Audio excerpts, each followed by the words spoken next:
I want to fuck Beyonce and Rihanna. We'll see which one of those things happen first.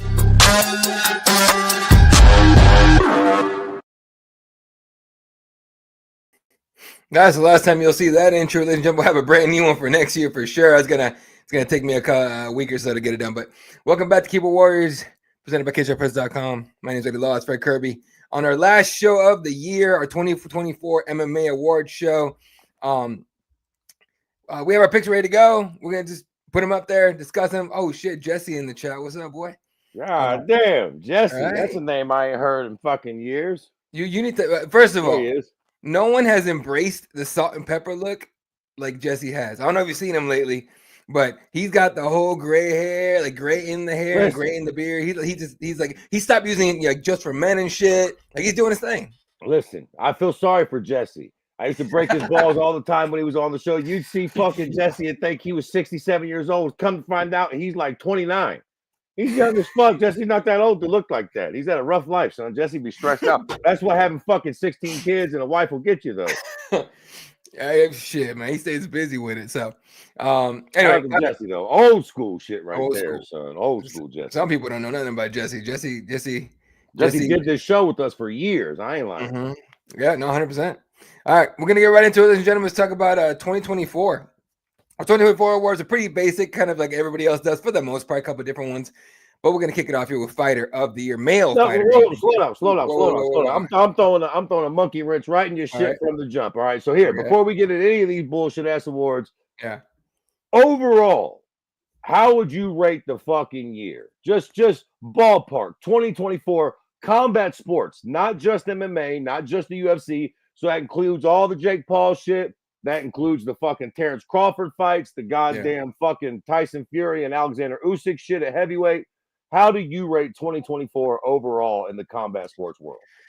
If I had to go like 0, like between 1 and 10, sure. I mean, shoot, I'll give it like I honestly give it like an 8, just for the fact that we had 300, 303, and 306 all in the span of just a couple months, right, or 2-3 months. Stories were there. You know, we got some new stars coming in. Diego Lopez doing his thing. You know, Johnny Bones made everybody fucking wait for a while. And honestly, like overall, I think I would give it an 8, honestly. And the reason I give it an 8 and not like a 10 is like the bullshit PFL polls and Bellator polls and all kinds of shit. Like that kind of stuff bugs me. The kind of shit that they've been doing with fighters and all that, while talking shit about the UFC and the way they treat fighters. It's like, what the fuck y'all doing? But anyway, that's what I'm gonna go with. I'm gonna go with 8. What you got? Listen, I agree. The PFL and Bellator debacle, the lack of there really being a real number 2 in the MMA space. I'm gonna give it a 9. I thought this year was fucking amazing for combat sports. To your point, we had UFC 300. I swear to God, on everything I love, y'all got to stop hating on John Jones so much. I'm so sick and tired of it. I'm so sick and tired of the bullshit. I don't give a fuck if he's the biggest shitbird on planet Earth outside the cage. I don't care if he cheats on his fucking girlfriend 24/7.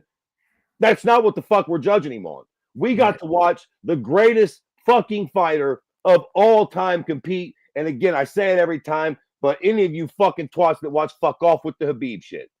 John Jones is the absolute guy. Yeah, I see you, DC. Of course, you go bring up, oh, John cheated that one time. He also beat your fucking ass twice. All due fucking respect, DC. John Jones is the fucking GOAT. We got to see him compete this year. Yeah, albeit against the very old fucking Stipe. You know what? I'm on a fucking tirade now, but let me fucking finish this thought too. Yeah. Everybody loves to fucking point out the fact that Stipe is 107 years old. And they ain't wrong. Stipe was old. John is old too. It's not like Tom Aspinall came in and beat the fuck out of Stipe and Tommy's fucking a young 27, 28. Have you seen John Jones lately? He's fucking half fat, got gray in his beard. He's old too. So that win does fucking significantly count. I don't give a fuck how old Stipe was. John's at the end of the road too. So we got to see the fucking GOAT perform. Bare knuckle fucking boxing blew up this year. Mike Perry went on a fucking tirade. And listen, is Jake Paul a fucking jerk off? For sure. 1,000 fucking % jerk off. Him and his fucking brother. But they do keep shit exciting.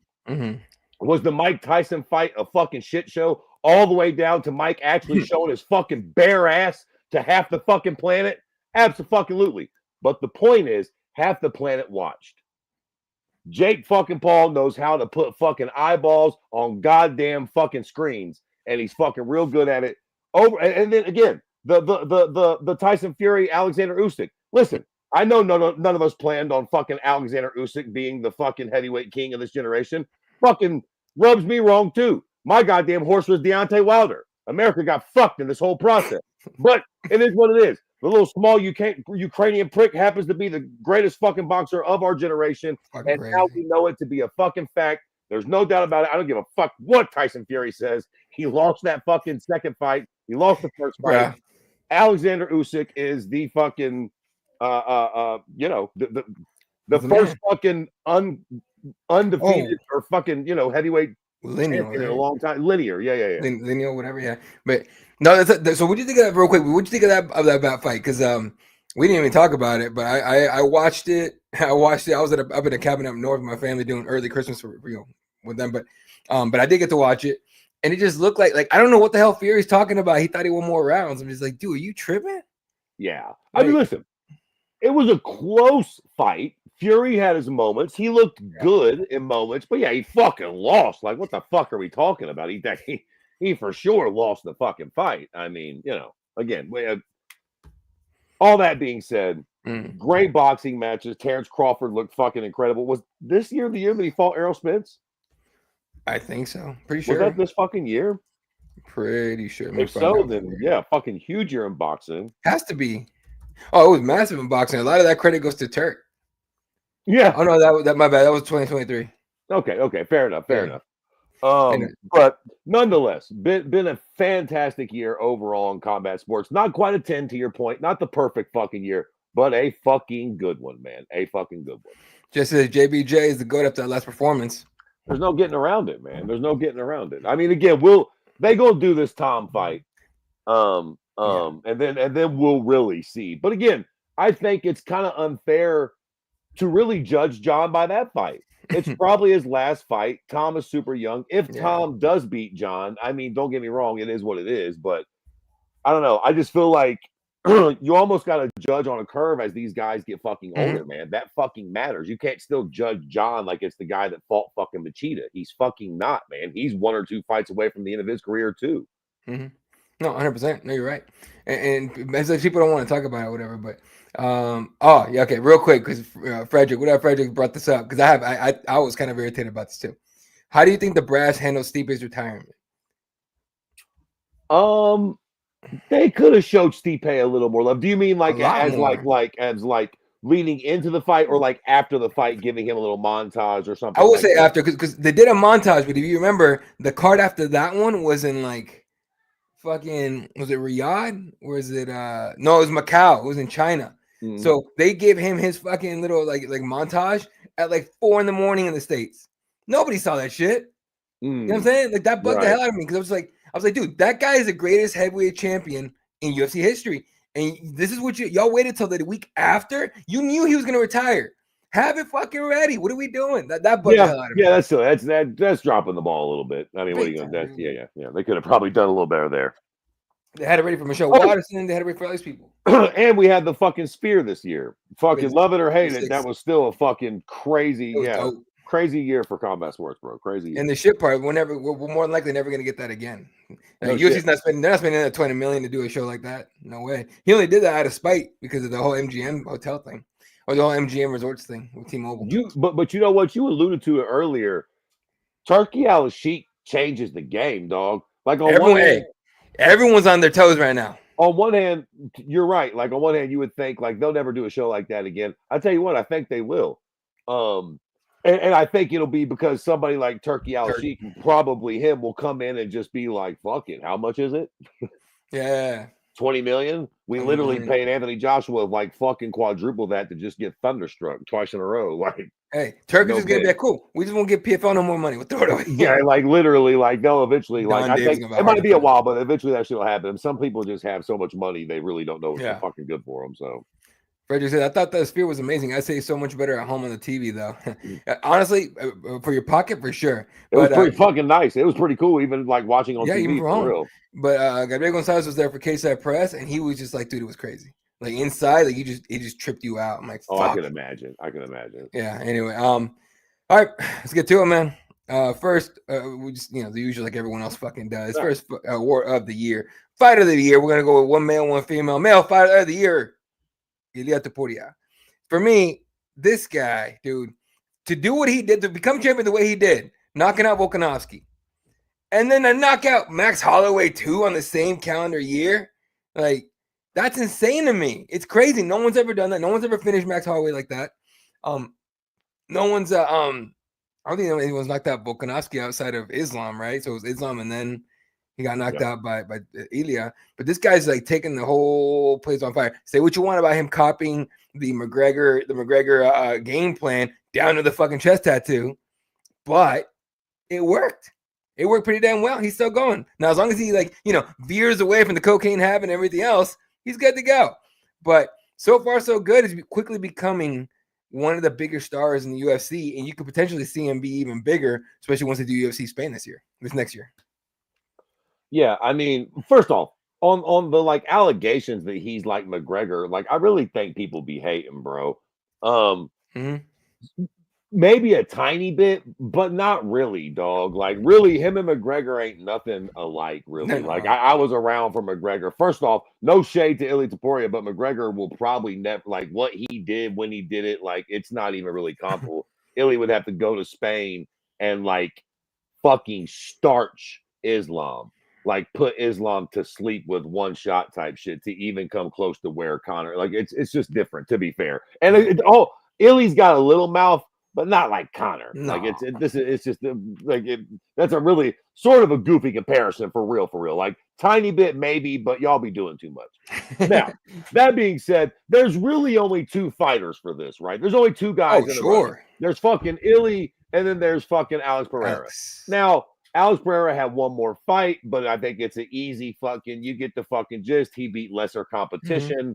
Ili beat fucking probably future Hall of Famers, with in Max's case, without a shadow of a doubt, a future Hall of Famer, but probably Volkanovski too. So yeah, this was an easy one. Let me fucking jump out the window before you get to the broads and say fucking none. I'm so fucking sick and tired of women's MMA. I can't stand it. Who was the fucking fighter of the year for women? Now, I don't know who the fuck y'all picked, but shock me. Who did you pick? Because I don't. The women's game is so fucking boring. I'm dying for somebody to wake me the fuck up over here. Yeah, look, and the thing about women's MMA, it's I don't know, whatever. Let's just get into the award, and then we'll talk about women's MMA overall.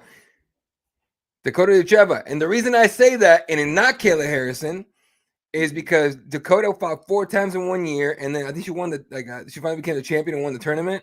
And all that, millionaire and all that. She's honestly, look, the reason I picked her overall is because PFL is drowning. Say what you want about it. They can spin it however way they want. Don Davis can go on every freaking financial podcast and outlet that he fucking wants to. However, we know you drowning, dog. We know you're not doing okay. In fact, I'm kind of starting to wonder if he knows that he's drowning, that they're drowning, right?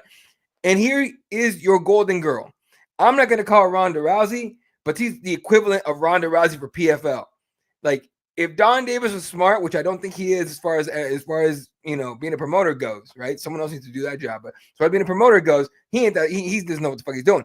But golden goose right here. Put the Brinks truck, put everything behind this girl, push her, promote her, whatever you got to do. All right, but she could be the one that helps PFL get like one, survive, but 2, get to the next level, which will be not even the 1B, maybe like the 17B to the UFC's 1. Okay, but at least you make some headway. Unlike what Don Davis has done the last 2-3 years, it's just constantly chop himself down at the freaking knees. It's irritating as shit to watch. Now listen. With all due respect to everything that you just said. I already know what's coming. Go ahead. I don't know who the fuck this is. If this is the fucking women, and listen, I respect your opinion and the guys over at Cageside Press and the girls, whoever the fuck's over there working. I know you guys know what the fuck you're talking about, so I'm going to take your word for it. But the problem is with women's MMA is I don't even know who the fuck this is. Filthy casual that I am now, I still got a relatively good eye to the shit. PFL and Bellator might as well just fucking quit. Their product is disgusting. They have the worst fucking PR team in the fucking world. Nobody knows when these fucking pricks are fighting. They're having fights in fucking Ireland. What the fuck are you guys doing? You guys can't sell out a show in Kentucky. Anyways, shout out to fucking Dakota Disketsky. She's got great fucking nips. What are you gonna do? It's the only decent picture I could find of her, but I knew if I put this one up, you'd be. That's one of the things you would say. I don't know. I couldn't find anything else. There's nothing else. Anyway, listen, quickly before we do this, I don't even fucking know. Did they dissolve the featherweight division in the UFC for women? Is 45 gone? Do they have a champion? It's gone. It's gone, dude. It's okay. Gone. So, I'll check the rankings real quick, but I'm pretty sure it's gone. Who the fuck is the 35-pound champion? Juliana Pena. Okay. Who's the 25-pound champion? Valentina Shevchenko. Okay. She's fucking old too, though. And who is the fucking 15? Weili. Okay. All right. I'm not gonna shit on Weili. Weili deserves a little credit, but there's your fucking point. You know, women's MMA, all joking aside, it really died. Kayla Harrison might be that, but quite frankly, she's not fucking impressive enough in the cage. All due respect, they all need to keep Ronda Rousey's name out their mouth. Listen, even when Ronda got her ass thumped in those last two fights, you know what those fights were never? Boring. Say what you want about Ronda. Ronda can rub a fucking preacher the wrong way. But I ain't never seen her in a boring fight. I've seen her get her fucking ass whooped. I've seen her steamroll people. I've never seen Ronda Rousey in a boring fight. Fucking ever. And that fucking matters, man. In the grand scheme of shit, it doesn't matter. Now she's annoying as fuck now with all that mouth. But in general, you know, Kayla Harrison's had a few fights that you can fucking give back to the Indians as far as it goes. And, you know, that's not going to help your fucking chances at fucking getting a title shot or having anybody all that pumped for your next fucking fight. Well, whoever was hoping that Kayla Harris was going to be the next Ronda Rousey, you don't understand. Ronda Rousey was a completely different package. Completely different. Judo aside, completely different package. She had everything. Timing was probably the biggest thing that she had over Kayla. Yep. And just, again, aggression. Even when she would lose fights, they were fucking exciting, man. Again, say what you want about Ronda, but she came out to get after it. Even when she got knocked the fuck out, like she wasn't in there trying to play it safe with fucking Amanda Nunes. Like she was trying to get the fuck after her. Got her ass whooped for it, but like she wasn't out there bullshitting around. Yeah, no, absolutely, 100%. All right. And as far as women's MMA goes, dude, I don't know like exactly what you need to do to help it. Fix it. I'm not sure. Like, here's the thing: is that if people tune in to women's MMA and expecting a knockout, like, or a finish, you tripping. Amanda Nunes is no longer in here. Like Cyborg, as good as fun as Cyborg gets to watch, just to get in there and to slug it out, no one cares. Like no one cares. Here's the thing, right? I'll tell you right the fuck now what women's MMA needs. It needs personality, bro. The talent is there. These fucking broads can fight their ass off. Make no mistake about it. I'm not fucking bitching at the level of talent in the game. There's a lot of fucking amazing female fighters out there. They're just boring as watching fucking paint dry. Nobody gives a fuck. And then you got Juliana Pena, who comes out and tries to be jarring, and it makes my fucking cock hurt. It's cringy shit. It fucking drives me up the wall. I mean, and listen, shout out to her for at least fucking trying to get something going. But some people just got it. You know, it's the difference between Conor McGregor and Henry Cejudo. Again, shout out to Henry for at least giving her the old college try, but some people just bring it. Nate Diaz, Conor McGregor, they just are that. Ronda Rousey, some people just are that person. Hell, even Cyborg, you know, she just was that broad. We lack that. There's nobody out there that's just fucking killing people or just so fucking interesting that we can't wait to see their next fight. Yeah, and, you know, and I know they had that one, the girl from Macau, like she's a doctor. She knocked the chick out, and she immediately looked concerned. It's like she knocked her out as a fighter, and then after the fight, she's watching her like a doctor, like, oh shit, what did I do? You know? But you know, it needs something. You're right. Personality's got to be the thing. You need personality. Listen, to be fair, we've had some close calls. Yeah. We had Paige Van Zandt. and again, I'm not really all jokes aside, I'm not trying to be a cunt here. She just wasn't that great of a fighter. Truth be told, if Paige Van Zandt would have kept winning, we could have been really cooking with bacon grease. Tracy Cortez, fucking gorgeous, bro. I mean, you again, I don't want to get too fucking chauvinistic here, but like with women, certain fucking attributes and shit help. If you're not going to be a just fucking straight up killer, you know, it doesn't fucking hurt to look like Gina Carano. Yeah, 100%. And Gina back in her day, Gina could fucking tear a motherfucker up. All right, moving on to the next award, knockout of the year. I don't know how anyone picks anything different than Max Holloway doing what he did to Justin Gaethje in the last second to have the fight won, to have the option there to just coast to the end, and with 10 seconds left, give Justin Gaethje a shot to knock you out, and then you put him to sleep in the last possible. Dude, I honestly, to me, this is up there, probably like possibly to me knockout of all time. I know there's a lot bigger ones and other ones and everything, but to me, the entire story, the whole setup, it's hard to beat that one. To me, the problem with these fucking award shows is, and you got to do it. We all do it. We do one every year for the last fucking 10 years. But there's always, yes, of course. If this wasn't your pick for fucking knockout of the year, you're a jerk off. Yeah. I mean, of course, there's this and everything else. Listen, I loved fucking John Jones' spinning back kick of Stipe to the rib. That was fucking beautiful. There's been all kinds of knockouts this year that were really fucking beautiful. But yeah, I mean, if you got to pick one, how the fuck would it? And again, if you're going to add in who it is, the moment, all that shit, it's this or bust. I mean, Max knocking out fucking Justin the way he did in that fight at that time, like that's the fucking end of it. That's clearly fucking knockout of the year. Again, like, you know, there's been some other cool knockouts, but surely that was the fucking knockout of the year. No, like, right? No, yeah, 100%. And you can say Alex Pereira had a couple and all that. Like, there's a lot of them, right? Mind you, there wasn't that many for a long ass stretch when we switched over to those new gloves. There was we were missing a lot of them, but there was Volkanovski knocking out, or Topuria knocking out Volkanovski. Yeah. There's Pereira knocking out Hill the way he did it, where it's just, you know, he gets kicked in the dick and then tells Herb, no, it's all cool, it's all good, Herb. And then left hook, bop. The Pereira, the head kick on Yuri, the Esteban, I don't know if you remember this one, the Esteban Ribovics knocking out Terrence McKinney with a head kick and just shutting him off. Yeah, I do remember that. Yeah. There was a lot of really he just shut him off fucking knockouts. Yeah, and then the one that was my favorite, because I always call Steve Erceg the Michael Scott lookalike of MMA, knocking out Matt Schnell with the spinning. Well, not spinning with it. It was like a straight left hand or something like that, but it was nasty combo that he hit him with. It was dirty, dude. It was the way the whole thing went down was dirty.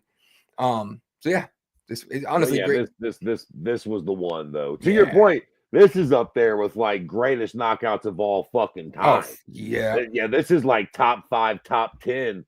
With not much argument, greatest knockout in the UFC ever. So, I mean, how the fuck is it? Now, you know, in order to be up for that discussion, Anderson Silva front kicking Vitor, Rashad Evans thunder striking Chuck Liddell.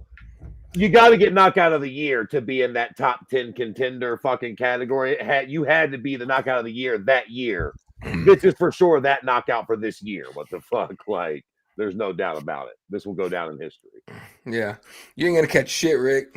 Chill the fuck out. Frederick says that's the best KO ever. I believe you. All right. The next one, submission of the year. There's a lot of different examples. Makachev submitting Dustin Poirier with the Darce choke. Dricus du Plessis submitting, the rear naked choke on Izzy Adesanya, which none of us expected to actually work. Brian Ortega submitting Yair after getting rocked to shit, like for the first round and a half or something like that. There's a bunch of them, right? But the one that I think is going to be the winner, easy one. Hamzat submits Bobby Knuckles. Robert Whittaker busts his whole teeth, his whole bottom row, all the way to the back of his throat. You know, exaggerated, but still nasty. Again. A lot of really cool submissions this year, a lot of slick submissions. If this wasn't your submission of the year, you're a fucking jerk off. Like nobody fucking submits goddamn Bobby Knuckles like this. Nobody submits Bobby Knuckles, period. Certainly not like this. He literally fucking destroyed his mouth. Now, again, to be fair, I think Robert Whittaker's teeth were already a little fucked, Yeah. but like still, he fucking smashed his fucking face in, for fuck's sakes. Again, it's sort of like it's this and all the rest of them. Yeah. For a little fun tidbit, what is your favorite submission of all time? What is your favorite submission of all time? Not the world. Fuck the statistics and the rankings. What is your favorite? My favorite, Nate Diaz on his back catching the triangle with the double middle fingers out. I will never forget that. Ever. Pellegrino. Mm-hmm. That was a nasty one. To me, that's my favorite. Just for the fact that, like, just the way it was going, it was slick, and then he just did not give a fuck of Nate. That's one of my favorite things about him. He's like, look, man, I'm a fighter. I'm here to fucking scrap. And he catches the motherfucker quick, tightens it up. He did so he adjusted a couple things here and there. But then once he had it, he didn't even pull on the head too much. He was just like, fuck you. And then he grabbed the head and pulled down and submitted. So everybody loves a good knockout. And I love a good, a knockout's a fucking knockout's a knockout. All of us degenerate fight fans love a good knockout. But I got to say, at the highest levels, my favorite finish to a fight is a submission. Mm-hmm. And literally, I've got 3 fucking favorite submissions that automatically all come off top. One is fucking Nick Diaz versus Takanori Gomi, where he hits the fucking go-go Pilata on that motherfucker. Oh, yeah. Another one of my all-time favorite fucking submissions is Frank Mir breaking Minotauro's fucking arm with the Kimura. They were rolling for a minute, and eventually Frank, and he fucking just, Frank was crazy fucking working his prime. And the fucking all-time, again, if we just got to do an all-time greatest submission, I'll never forget. It's a good fucking submission where you remember where you were in that moment of time. When fucking Anderson Silva submitted Chael Sonnen in the last minute of the 5th round, when we all thought he was invincible of a fight he was getting dominated. Bruh, I will never fucking in my life forget that fucking moment. Fucking incredible. I can't even pick a fucking one, but those top 3 jumped in my mind. Love a good fucking submission, man. Yeah, no, I'm with you on that. There's honestly the way, because submissions are fun because you can catch a knockout any moment of the fight, but a submission, like it's almost like a not desperation, but you don't really expect it to happen, for the most part. So yeah, I mean, it's always an exciting thing to see. All right. Frederick, what up? Says one of my favorite subs, not because of technical ability, but viciousness and visual. Rick Story and Damian-Maya. When he fucking made Rick Story's nose explode, dude. I'm gonna see if I can find a picture. I think it's a GIF. Actually, there's probably a GIF. Is it? Okay. He fucking chokes him so hard that Rick Story, like blood, just busts out of his fucking nose. I don't know whether his nose was broke or what, but yeah, that did look fucking disgusting. Yeah, it's funny here. This Scorum.com has it. Fucking see if I can pull it up, but has it. Yeah, you know what? Oh yeah, you can kind of see the stream. Hold on a second. Fuck that. I'm gonna show this shit. It's fucking crazy. If y'all haven't seen this shit, it's fucking nuts. Hang on a second.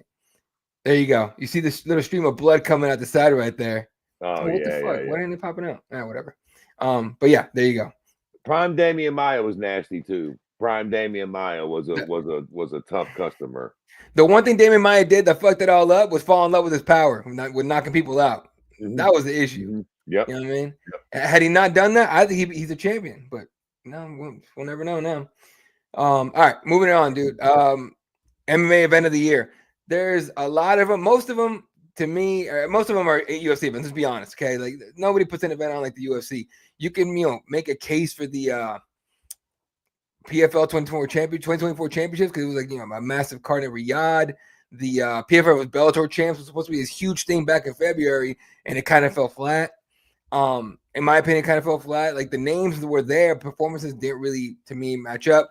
You could talk about 299. You could talk about 306, 308, 305. But it's hard to top the biggest deal they made for UFC 300. UFC 300, Jim Miller. I mean, every fight on there was crazy. And they were excited about it. Gabriel Gonzalez was in Vegas for this one. And they had every single fighter do media day. Every single fighter did media day. That doesn't happen anymore. That does not happen. So usually if it's a pay-per-view, you get 12 to 14, maybe 16 at best. You had all 20-some fighters coming in a media day. Okay, that's how you knew it was a huge event. And then every fight delivered, right? You can make a case Holloway Gaethje stole the show, right? But for Pereira and Hill being the fight nobody cared for to headline UFC 300, like no one gave a shit. No one wanted to see that. Pereira made it worth it. He made it worth it. It was great. So, but yeah, to me, UFC 300 hard to beat. All right, I just had to Google it because I never know what the fuck what card is what.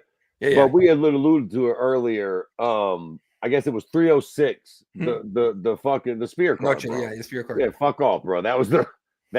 I mean, listen, there was a lot of good cards. We can distinguish the cards between the fights and the this and that. Go fuck yourself.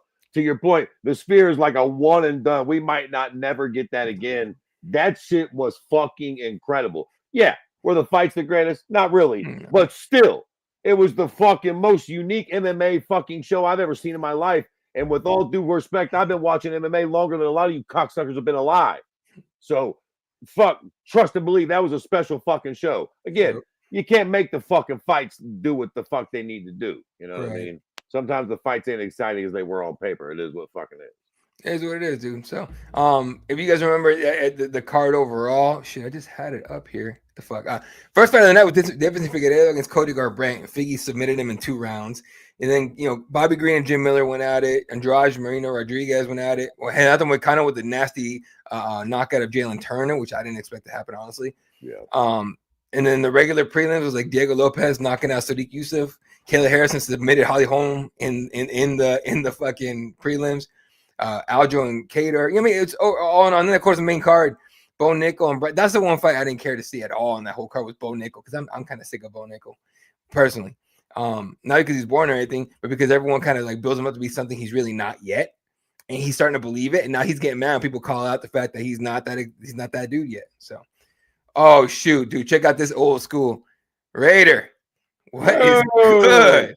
There she is. Holy shit, it's been forever. There you go. All right.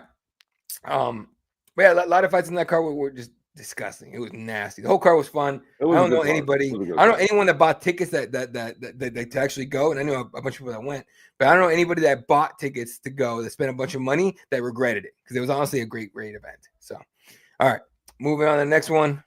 Pretty easy. Upset of the year. Not really easy, but it's upset of the year. Dubon knocks out Clark at Dana White Contender Series 70. Now, I know you definitely didn't see this one, right? I know you saw the highlight. Yeah, I seen the highlight. Yeah. She was like the biggest underdog in a long fucking time. Yeah. Not just that. She was the biggest underdog I think ever in I think Contender Series history, but she showed up to Vegas with nothing. Like literally nothing, no money, no luggage, nothing. Like she had nothing. I think she might have brought a bag of clothes, whatever, but she had nothing. The UFC had to give her money to go buy groceries, somewhere to stay, just the bare essentials. And then she comes in and she says, fuck it, throws a massive overhand right, knocks out Clark, puts her down. And we didn't see too many holy shit moments like that where that made Dana jump out of his seat. This season, there's a lot of good performances, some solid knockouts and finishes, but this is the fight that got him to jump 10 feet in the air. He's like, holy ship, we don't get that from Dana very much anymore. So that's how you know that was massive. There are other upsets of the year, I'm sure, but to me, when we're working on this list or whatever, I don't see any that overall in story and performance and everything surpass this one. So, and then yeah. For curiosity's sake, to be fair, I don't even know if he was necessarily that much of an underdog, but how much would you count Jake Paul outboxing Mike Perry? Not Tyson, because Tyson was 109 years old, but Mike Perry, you could argue, is still close to his prime. He's not 50 years old yet, and he is in a strictly boxing sport. Now, yes, it's bare knuckle, but what the fuck? He's been doing nothing but boxing for the last 2.5 years. I didn't necessarily think Perry would win the fight, but I was a little surprised that Jake Paul stopped him, to be completely fucking fair. Mike Perry's not a boxer. If you see him, strike even in MMA, even in bare knuckle, Mike Perry will put himself in danger to land a crazy shot. Right? And so in boxing, you don't really do that. In boxing, the game is to hit and don't be hit. Right? And he doesn't have that really. He doesn't mind getting hit. And if you look at the size difference, the power difference, honestly, fight night weight difference, I'm sure. I expected it. I expected him to beat Mike, especially on super short notice the way it went down. I'm just glad Mike got the bag. Good for him. But Fair enough. yeah. But Okay. yeah, other than that, like the Jake Paul stuff, I'm not impressed by Jake Paul at all. At all. Because I've seen, no, honestly, dude, I'm not even hating. We've seen influencers do bigger shit than Jake Paul does. And they don't have to get in there and fight and do a bunch of gimmicky shit and, fight 60-year-old men. Like, we don't have to, right? He's doing this because he's got the influencer shit. I'm sure he's got the money and all that. And he's just creating these like weird like storylines. Like, he makes money because people hate him. That's why he makes money. Honestly, I don't know anyone that likes Jake Paul, right? And that's not me being a hater. I just don't know anyone that says, yo, fuck yeah, I can't wait to see Jake Paul that isn't like in high school. You know what I'm saying? But that's how you apparently make money. These It's days, better to be fucking hated than loved. I mean, to be fair, I think that's where most of Floyd's money came from. Sure. Yeah, some people love Floyd Mayweather, but definitely towards the end, everybody wanted to see if somebody could fucking shut this mouthy little twat up. Now, of course, nobody fucking ultimately did, but that's what we were all paying for towards the end there. It's like, please, Pacquiao, whip this little cocksucker, please. Yeah. Look, who was it? They were talking about Conor. Well, let's talk about that. Jake Paul. We're talking about Jake Paul here in a second. We'll talk. I'm sure it'll come up again, but let's talk about that real quick. Yeah, have you seen Logan Paul? Right? It was so Logan. Conor is trying to fight his brother, right? Supposedly right. in like India, which I didn't think Conor needed money that bad. I'm telling y'all, man, don't be fucking surprised if you find out that we're in a simulation. And that goddamn particle shit they did like 8 years ago fucked us all up. Like, what the fuck is happening? All of a sudden, now there's this fucking extremely wealthy family from fucking India, of all places. I mean, Saudi Arabia, fair enough, but at least I guess they had the whole boxing roots or whatever. Yeah. What the fuck? Now this fucking filthy rich Indian family is going to pay Conor and Logan to do a fucking exhibition boxing match. And maybe it doesn't come to fruition, but like, even the fact that it's so heavily floated out there is kind of fucking crazy. Like, we really are sort of moving into a strange place where like these extremely wealthy people are able to just kind of like put on fucking fights, Jack. Like, yeah. Kind of crazy, man. I doubt it'll fucking happen as far as it goes, but like, who fucking knows? Here's the thing: is it just seems like it feels like Conor's like panicking. It feels like a panic move, doesn't it? It doesn't feel like I'm grabbing the bag move. It feels like I'm panicking right now because I don't think I'm ever gonna fight in the UFC again. Type of shit. Yeah. If I was Conor, I would be trying to get this UFC fight in. I mean, I guess if you could fight Logan and make fucking 10, 20 million, whatever, but like, I'd be trying to get this fucking MMA career back on deck because that is really where all the stardom comes from. That's where he needs a win, really. Okay. Like, okay, how much? Fuck it. Let me take the shit off the screen. How much do you think he gives a shit anymore? I mean, in terms of look, he's had everything happen this year. Fights fell out, accused constantly. He went to court twice, still in court now with Artem. Like, how much shit can happen to this guy where he actually like cares anymore to like fight? Now, what do you mean cares about what? Like okay, do you think he believes he's gonna fight in 25? Yeah. You think so? Okay. Because I don't think he believes that. I think he knows. I think he's just trying to keep his name like up there to see what else pops up. He can get something else going. Right now, he's busting his ass to do his bare knuckle fighting shit. Right? Not long ago, just months ago, before he picked up the bare knuckle stuff, he was tweeting every 5 minutes about, December 24, December 24. Oh, the Irish coming back, all this other shit. And I'm like, okay, cool. December 24. December 24 comes, and my pinky toe hurts. The fuck are you talking about? All the bullshit you talked leading up to this point in your career, and your pinky toe took you out. Okay, like, and I get that. I'm sure there was other shit going on. Totally, I'm sure the UFC said, "Hey man, go sit down. We got to work this TV deal in 25." Okay, but if you were that gung fucking hoe about fighting, okay, you would be jumping out of your fucking skin to get in there, and he's not. He's really not.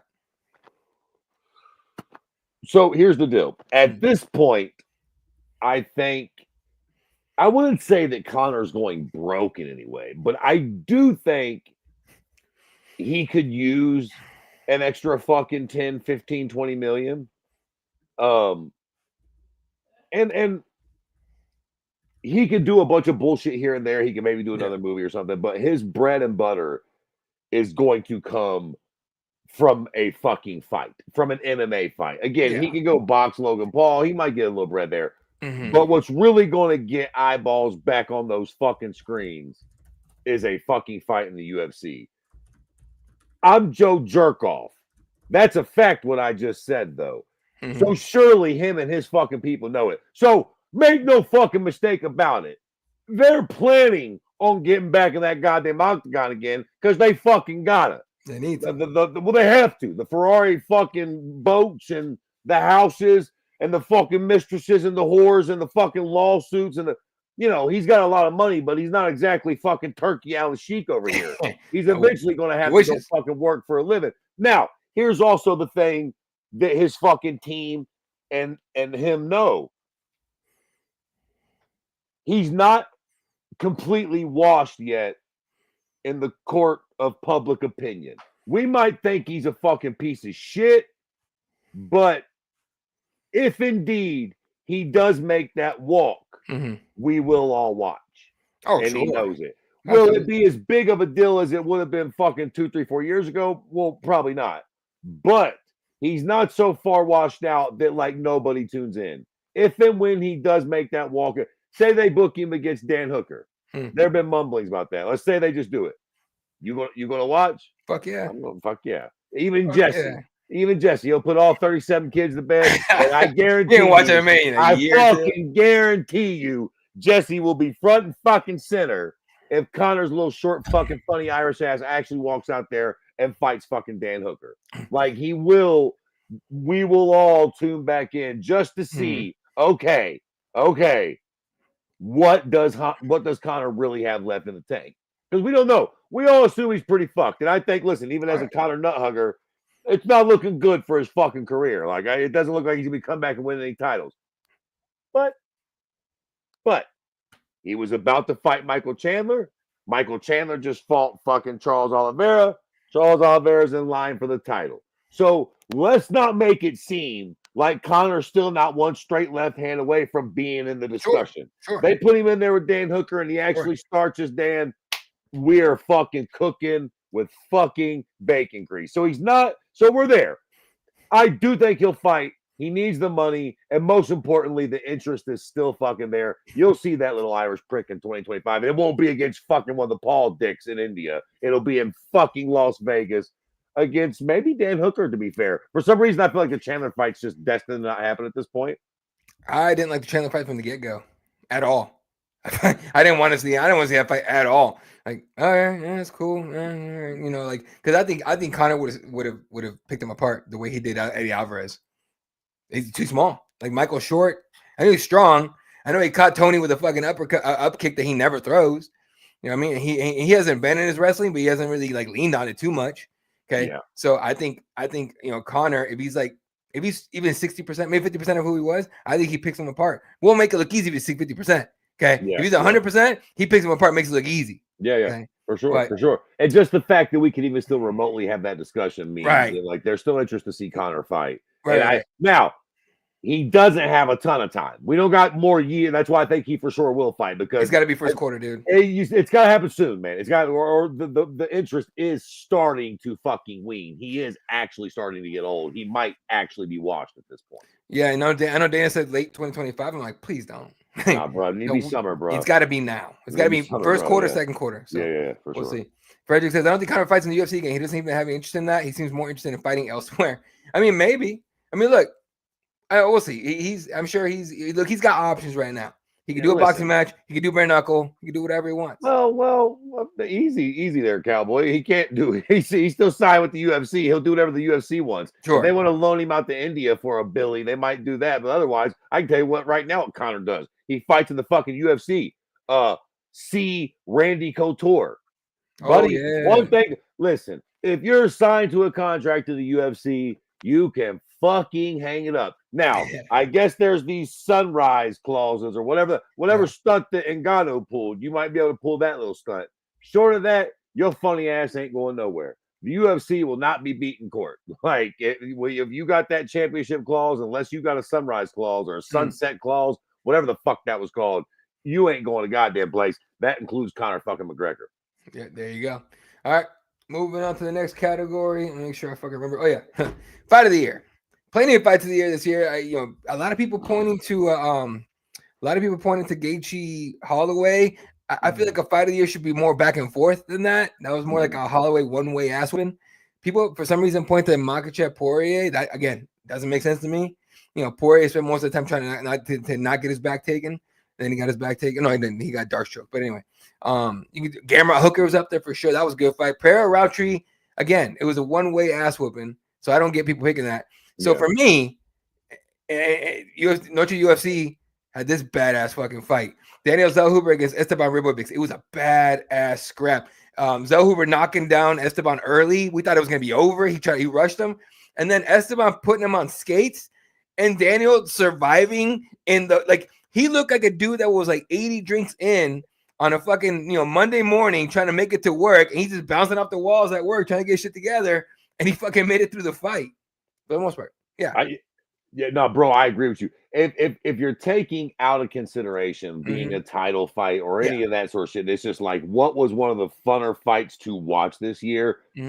Without me fucking really going back and looking at every card, top 3 fight of the year for sure. Aesthetically, like if you don't give a shit who these two guys are, we're just watching two motherfuckers get after it. Top 3 fight of the year. This fight was fucking incredible. You're right. I forgot all about this fight. This was, matter of fact, this was the saving grace from that entire fucking card as far as the actual fights themselves go, as opposed to goddamn spectacular fucking light show they were putting on, for fuck's sake. Yeah, no, you're 100% right. And then the other fight that I had it written down somewhere that I remember I got thought of, and no one's gonna think about this because it's a flyweight fight, but Brandon Royval against Arturo Taira at the Apex, that was a sick fight. Ended up being so close, I had to go split for Royval. So that was a great fucking fight, dude. Yeah, this one 100%. Yeah, that was a fucking hell of a fight. Moving it on. Jackass of the year. This is a Keyboard Warrior special. This motherfucker fought an old dude.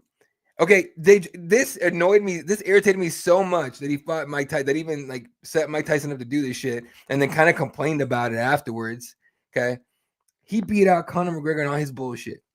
He beat out Don Davis in the PFL and all their bullshit. You can make, honestly, to me, Jackass of the year, 1A, Jake Paul, 1B, Don Davis, 1C, Conor McGregor. Like those 3 guys to me were the biggest jokes. And I know Jake Paul's not MMA, but this is a combat sports thing right here. Fuck out of here. Jake Paul, fuck you, bro. You know, for the sake of the podcast, I try to disagree with you in these scenarios, or at least offer another selection for discussion. But I gotta say, Eddie, you put it together pretty eloquently there. Those were, and even being the Conor stan I am, Jackass year for him. Dude. And again, Jake Paul is getting the fucking bag. So yes, there's that. He got paid a fuck ton of money this year, but there's no fucking doubt about it. Boxing Mike Tyson, when he's fucking knocking on 60's doorstep, it again made him a lot of money, but absolutely made him look like a fucking jackass. I mean, this was again a no-win situation for him. Again, he beat Mike Tyson, and who looks at Jake Paul and really feels like he beat up Mike Tyson? You know what I mean? Like we all know he beat up an old man that used to be named Mike Tyson. Right. That's not Mike Tyson no more. That's Ike Tyson now. That's Michael. That's somebody's uncle. That's somebody's grandpa taking shrooms. Grandpa Tyson. I ain't bullshitting. I ain't being funny. That's Grandpa Tyson. He's almost 60 years old. He's smoking weed like a sieve. He's enjoying his retirement. He used to be the baddest dude on the planet. Say, man, my daddy used to be 21 in Okinawa. A whole bunch of shit used to be. Obama used to be president. I used to be able to fuck for an hour and a half. Whole bunch of shit used to be. Ain't none of that shit no more. Mike Tyson ain't Mike Tyson no more, man. Like, he didn't beat up Mike Tyson. He beat up an old man that was in tremendous shape. Then it probably whooped my ass. Yeah, fair enough. But he still beat up an old man. And that absolutely makes you a fucking jackbutt. 100%. And the thing with Jake Paul being that way, it's just all the bullshit he pulled like that. And then Mike, not being able to finish Mike when Mike Tyson coming off the medical emergency on the flight, clearly coming in with a bad knee. He was all wrapped up, his ass out for the world to see, and he still couldn't finish the dude. What are we doing? You know what? I'm glad you brought that up too, because a lot of people are like, oh, I think it was real classy of Jake to sort of carry Mike and not finish him. I'll tell you something, Jake. I think that fucking sucked. I think that Listen, I love Mike Tyson. Like everybody. And look, God forbid. Am I saying that I wanted to see Mike get hurt in there? Absolutely not. That being said, the reason Mike's in that fucking ring is because he is a wild, savage animal. And if we're going to fucking do this, if we're going to let Mike get in here, hey, man, show that man the respect he deserves and knock him the fuck out. Like, goddamn it, I don't want him to get brain damage, but this is what like what that cocksucker Russell Crowe say? Are you not out of fucking starch, Knuckle Mike? Are you not entertained, cocksuckers? Is this not what you want to see? Because I'll tell you what we didn't want to see is you play footsie with him for the last 2 rounds while he can barely fucking breathe. He's a soldier. Fucking kill him. Not literally, for fuck's sake. Right. But knock him the fuck out. That's what Mike came there for. He didn't come for you to fucking pussyfoot around with him because he's old. Fuck that. Yeah, I know it was irritating. The Don Davis stuff is easy. I don't have to tell y'all any of that. He has no fucking clue what he's doing, right? And I think everyone can see it, and he's gonna keep being delusional. He comes up with these mental gymnastics that make it look like PFL is being successful. Look, there's a lot of really good fighters in PFL. There's a lot of good fights that can be made in PFL. The problem is no one fucking knows about them. You know why? Because PFL doesn't promote shit. You never know the PFL card going on unless like the outlets tell you. You know when you know UFC's going on, first of all, it's every fucking Saturday for the most part. But 2, the UFC fucking tells you. Okay, you see commercials, you see ads, you see shit online. PFL, dude, you gotta be like, you almost gotta accidentally run into a PFL card, right? And then the event itself, like, damn, the presentation in arena is all right, it's solid, but the pacing, god awful. The commentary, I don't even have to say anything about that one. Y'all know about that shit. Okay, overall, it just seems like they're just they're barely trying, right? They're just trying to survive. They're barely trying to do anything like so spectacular, and they're just trying to tread water while they try to figure out what the fuck's going on. Listen, he's a fucking jerk off. It would be like me becoming a fucking trillionaire and saying, you know what? I'm going to start a fucking baseball league. Because I heard that motherfuckers like playing baseball. What do I know about baseball? Fuck all, because I can't stand it. But I'm just going to go ahead and start this league because I'm a rich cunt. The dude don't know fuck all about fights. He doesn't like the fights. He so much as said it. He's a fucking jerk off. He looks like a fucking idiot. Like, I mean, that guy makes himself sound like a fucking jerk. And you know the problem with him is he always fucking sounds cunty. You know what I liked about what was that ugly little troll's name? That fucking Scott Coker. Oh, yeah. Disgusting looking little man. But you know what I liked about fucking Scott? He was fucking humble. Yep. He fucking knew his place. I never heard Scott, even when Elite XC or Strikeforce, rather, my bad. Even when Strikeforce like was really, again, they never really rivaled the UFC. But look, they made the UFC buy them. So they must have did something fucking right. Luke Rockhold, DC, countless fucking guys came over from Strikeforce. Fucking Scott Coker was actually really fucking good at what he did. And you know what I like about Scott Coker? He never fucking bragged, man. Never. He never shot his mouth off. He never came out like, we're going to kick the UFC's ass. He always came out like, listen, we're just doing our thing. We like to put on good fights. We do in San Jose. He was always humble. He kept that shit light. And the next thing you know, the UFC would, hey, say, man, we're going to have to buy them. They done fucked around and put out a really good product. Like, bro, the UFC didn't even try to buy Bellator. If the PFL and Bellator went on sale tomorrow, the UFC wouldn't even throw their name in the hat. And that speaks volumes. The fact that if they went on sale, the UFC would be like, let somebody else buy those jerk offs. And eventually all their fighters are going to want to come here anyway. Like, they're fucked. Yeah, 100%. And look, there's a chance to be people that could be saved. He's the wrong guys at the helm. That's what I'm saying right now. The wrong guy. Pete Murray, you know, some people like and some don't, whatever. He's not the guy. Or his hands are tied. Don Davis not the guy. Scott Coker said no when they offered him the job. They need somebody that knows what they're doing to take it over. Like, you guys sit back and be the money, be the business people. Let this guy run this shit. And who knows who it'll be. So we'll see. And then, of course, the Conor McGregor's the 1C. The sexual assault case, all the bullshit that goes on with that dude, it's just it gets exhausting with that guy. It's the most exhausting shit without seeing the motherfucker fight. So There you go. The toe gate and then the Yeah. fucking rape gate. All that It's stuff. been a real bad year for old Connor. They almost pretty much done ran him out of Ireland. The year was so bad. Poor old Ian Gary had the performance of a lifetime and can't get one of those Irish pricks to even write a good report on him because Connor done fucked it up for everybody, Jack. Like, Dude, I never seen more Irish, like so many Irish people hate Connor. Like after he found liable for sexual assault, the one lady, they pulled his, first of all, Proper Top was like, fuck out of here, we don't need you. And then like a bunch of like grocery stores pulled Proper Top. Anything connected to Connor was off their shelves, a bunch of them in the UK and in Ireland. It's just bad. And the Irish people tweeting out and speaking out against Connor is like, damn, bro. It got so bad, Connor was actually contemplating moving back to the US, live in California again. Because it's so bad in Ireland for that dude. yep. I'm like, man, you cannot go home because they're sick of your ass and your bullshit. Damn. I mean, damn.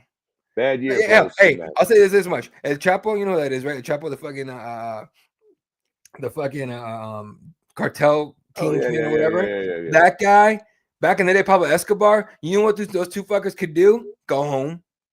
Okay? They could go home. And they were two of the worst human beings to ever live. All right? So keep that in mind, folks. All right. Got 2 more categories. We'll make this kind of quick because we're pretty much out of time.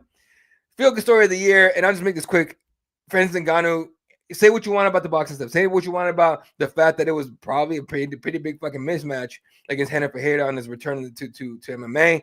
Say whatever you want about him being out of the UFC and not fighting John Jones, all of the garbage. The fact that he came back after losing his young son, right, a baby basically, just months old, so many months old, Kobe, came back and fought. Like, knowing that story and seeing him come back and then dedicating the performance to his son, to me, it's just, you just gotta feel good for the guy making the comeback. As much pain as he's in, because you never lose that pain of losing a child. As much as that got him and everything, to come back and do what he did was, to me, it felt great to see it. And I'm just happy for the guy. Yeah, listen, make no mistake about it. All things being equal, I'm pretty much a UFC John Jones shield. Like I'm team them in this situation. Yeah. That being said, this was absolutely the feel good story of the year. We both have children, and I am of the belief that there's literally no worse pain you could endure on this planet. We will all lose our parents, hopefully they go before us. That's sort of, that will be sad, but that is a something in life that you just know you expect to have to happen to you. Nobody ever expects to have to bury one of their children, let alone a young child. Literally one of the absolute worst things that could ever happen to anybody. He would have been justified to pretty much just tell everybody to go fuck themselves and just not done anything potentially ever again, because Lord knows he's got the money to just never do it again. But to sort of get back on the horse, to come out to compete in the midst of all that is extraordinary. I mean, his story in general is fucking literally insane. They will literally write books and make movies about this man and his story and his life story at some point. So, but very well deserved. Again, I would have liked to see him stay and fight John, so on and so forth. And but yeah, I mean, this was absolutely a tragedy in the beginning, but what went on to be absolutely one of the feel good stories. If this didn't make you feel good, again, you're a fucking jerk off or a fucking sociopath, for fuck's sakes. Jesus. Speaking of Johnny Bones, the Nothing Burger story of the year. And the reason I call it Nothing Burger is because y'all blowing this shit up for no fucking reason. John Jones ducking Tom Aspinall. Fucking Christ, folks. Have we not been watching MMA long enough to know when someone's trying to sell a fight?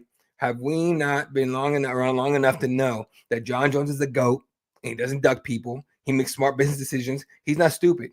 He's not, right? He's building this fight up. Like, Dana White calling it the biggest fight in heavyweight history, to me, is that both those guys know what they're doing. They're going to build this fight up.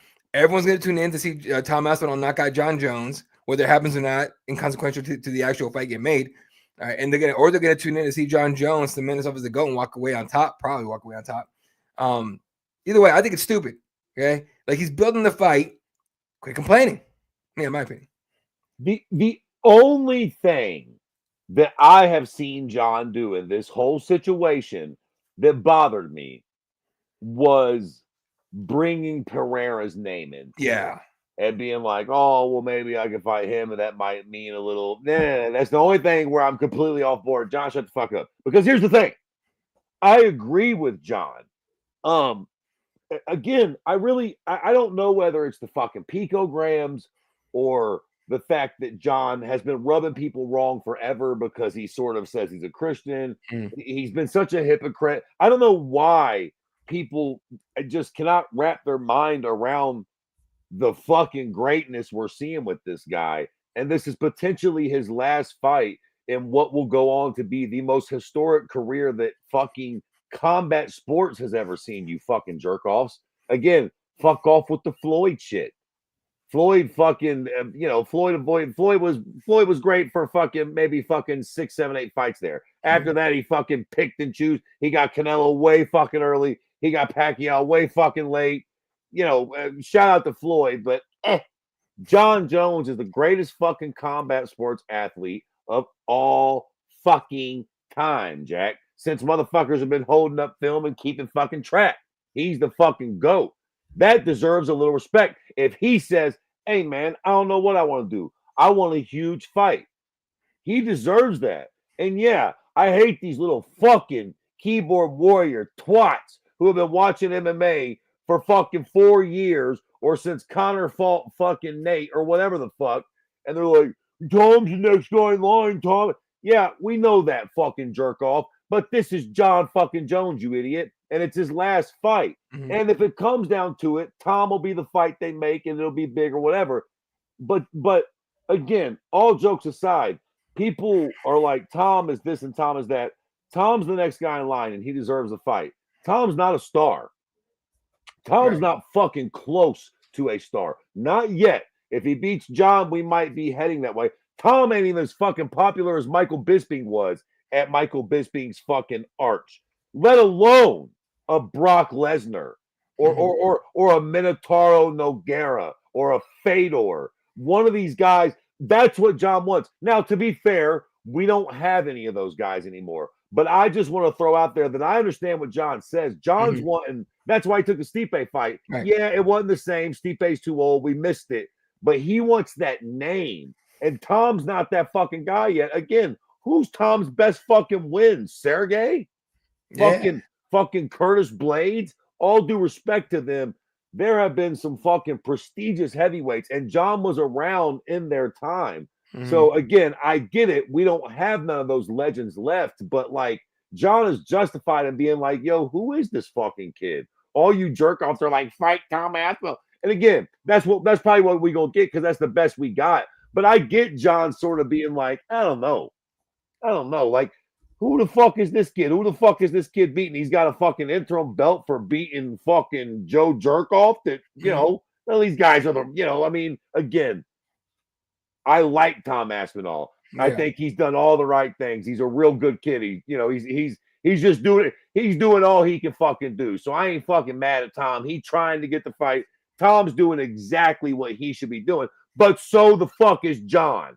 John is coming at this. He's the A side with a bullet here, man. And I get where he's like, listen, this is probably my last fight ever of the most prestigious career that any of you little dick-licking cunts have ever fucking seen in your entire miserable existence. That's a fact. I want fucking paid. And I really don't even want to fight this motherfucker because he ain't got no name. He ain't no legend. He ain't even really got fucking 2 top 10 wins or top 3 wins for fuck's sakes. But I'll fight him. I just want the Brinks truck backed up. Like, period.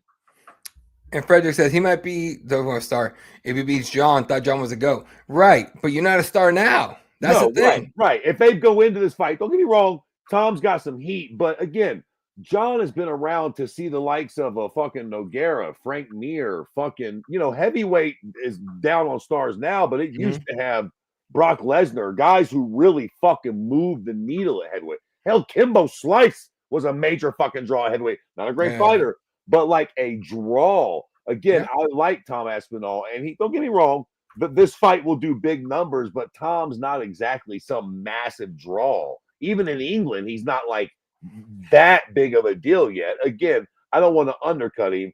He's doing the right thing. He does have a following, but he's not like I understand where John's coming from. Again, the problem is the closest thing we had to what John wanted was Stipe. So we did that. You thrashed him. Now you got to fight this young prick that really doesn't got the star power, but that's all we got for you is a really big, stiff fucking competition, basically. And don't get me wrong, Tom Aspinall was a star in Europe, 100%, 100%. Okay, but he could walk. Hey, he could level. But what level star in Europe? Again, if Tom Aspinall's walking in London, is he getting mobbed?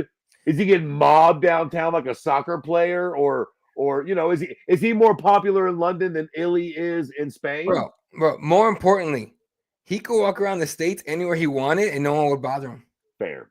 And that's not that is not to diminish who he is or what he's done at all. I think he's an incredibly talented heavyweight. But if no one cares, did anyone really see it? If a tree falls in the forest, did anyone hear it? Right. You know what I'm saying? No, if you could walk around downtown LA, downtown Vegas, in the strip in Vegas, and he'll get recognized in Vegas, but he ain't getting mauled. Right? He could walk around freely and do his thing. Right. That's the difference. You know what John Jones can do? Not that. No, Conor McGregor can't do that. That's a good point. And again, in London, he may get mobbed here and there, and maybe even certain parts of Europe. But yeah, I mean, you're right. And again, I'm sure some people will ask for an autograph, but if he's walking in fucking New York City, he's not getting mobbed. John Jones can't do that, or he will get fucking mobbed. Hell, Nick Diaz probably couldn't walk in New York City without getting fucking mobbed at this point. Nate definitely couldn't. But that's the difference. Again, to your point, no shade towards Tom. And look, Tom trying to get there. That's why he wants this fight, so he can become that guy. So again, I fucking get it. But as of right now, I get where John's like, come on, little bro. Like, I don't, that's what have I got to win by this fight? And then after I beat you, everybody's just going to say, oh, well, Tom was never really that good. Exactly. Who was his biggest win before John beat him, Sergey? Like, and that's what the cunts will do. That's what they'll do. Yeah. No, 100%.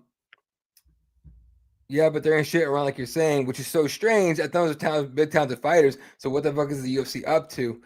Maybe I'm a fight nerd, but that doesn't matter to me. I just want to see who's best right now versus who's the next best, and that's it. I don't want this bullshit boxing drama, right? But it's not about drama, right? It's about, is anyone gonna actually care and to watch it? If you want boxing drama, the Jake Paul shit was enough, right? Every time Conor McGregor fights anybody, back in the day, in his when he was actually good in his prime, every press conference, the Eddie Alvarez fight was wild. All the shit he said to himself.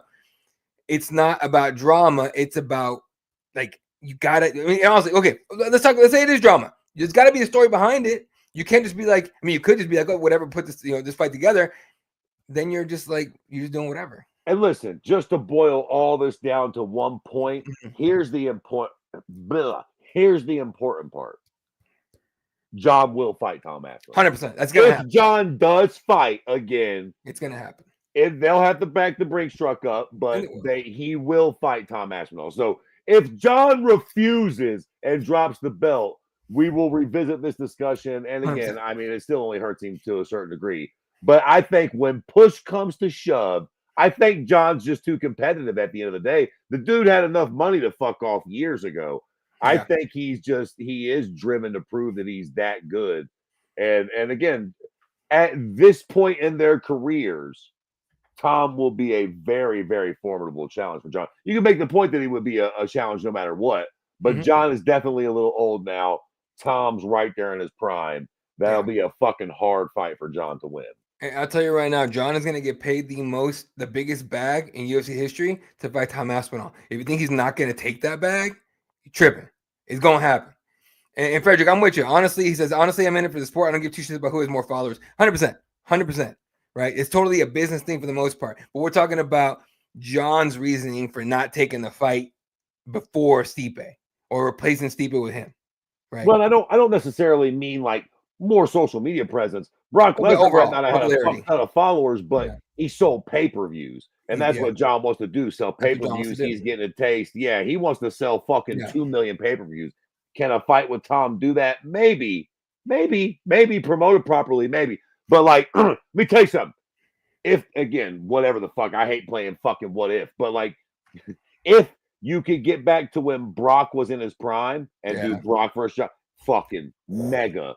Fedor, that window there, you know, right? Like, and it just sucks because we haven't had that time with Tom yet to give him them big fights for him to get that. But you take what you get, and again, this will be his opportunity. Eventually, he will get to fight John Jones, and that's the big one for you, Tommy.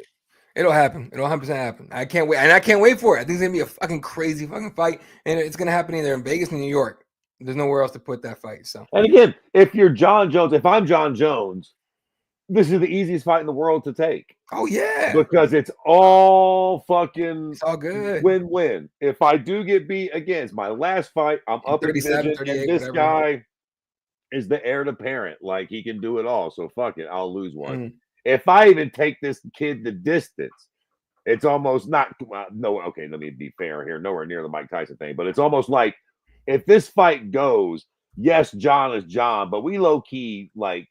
This is your chance, Tom, and not to have a close fight with John Jones, but to come out and to be the only man to definitively beat and finish this guy. We don't need a Dominic Reyes type performance where we go, oh, well, he kind of won or should have won. Like, bro, you got to finish John to really take that fucking fire from him. Now, to be fair, I will say, if Tom Aspinall beats John Jones, I mean, look, if it's John's last fight, it was his last fight. But you won't be able to go back and say that he beat a super washed version of John because John still looks good. You know what I mean? He will still beat a good version, not the best version of John Jones. But again, what are you going to do? Like, he can't fight the guy that fought fucking Shogun or Lyoto Machida. He can't fight that guy. Just like John can't fight fucking Prime Fedor or Prime Brock Lesnar. This shit ain't a video game. So what we get is old John and Prime Tom. But to be fair, that to fucking Fredrickson's point, like that is a good fight right now. Yeah, 100%. And real quick to your Frederick asking, Jones Gus versus Gus 2, was that a light heavyweight or heavyweight? That was light heavyweight, UFC 230. Shit, I don't want to fuck this up. 232, 33, 32. 32. Yeah, because it was the he finished him pretty quick. That was like he made that first fight seem like it was like another lifetime. And so, just for the record, I know we got to probably wrap this shit up soon, but I'm going to go on the record right fucking now and say, if and when they do line up the John Jones fight, which first off, I'll even be that fucking proud to be, and I will be the most patriotic cocksucker on earth when that fucking fight happens. I'll be sitting around somewhere looking like Colby Covington wearing a goddamn suit made of the American fucking flag. Yeah. But, damn, I was losing my train of thought. Fucking, that's what that pot will do to you. So the most dangerous fighter ever in this fucking sport, in my opinion, is a nervous John Jones. Sure. Not the John that fought. Shout out to Anthony Smith or Dominic Reyes or OSP. The John Jones, excuse me, the John Jones that fought Shogun, the John that fought Rampage, DC twice. The John Jones that fought Gustafsson the second time, to your point. That's the first time he fought Gus, that John can be beat and almost got beat. The John that showed up the second time to fight Gus, I don't think nobody can beat that guy. And sadly for Tom Aspinall, I think he makes John nervous.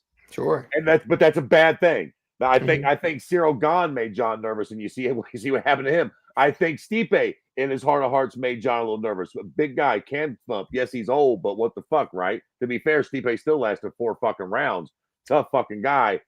But when John is nervous and takes you really seriously, you are fucked. So I'm going on the record right now and saying if they line that fight up, John will beat Tom Aspinall, and he will go down as the greatest fighter of all time. And it will be to Tom's detriment that he's so good, because the worst thing you can do is make John nervous. The way to beat John is for him to think you don't got a shot in the dark, and then you can sneak up and surprise and give him the old Buster Douglas. If he takes you seriously and locks in on you, you're fucked. Thiago Santos, fucking all those guys. Those were the only guys that were ever going to beat John, because he was in that zone and he didn't take those. They didn't scare him. And let me be careful with that scare word.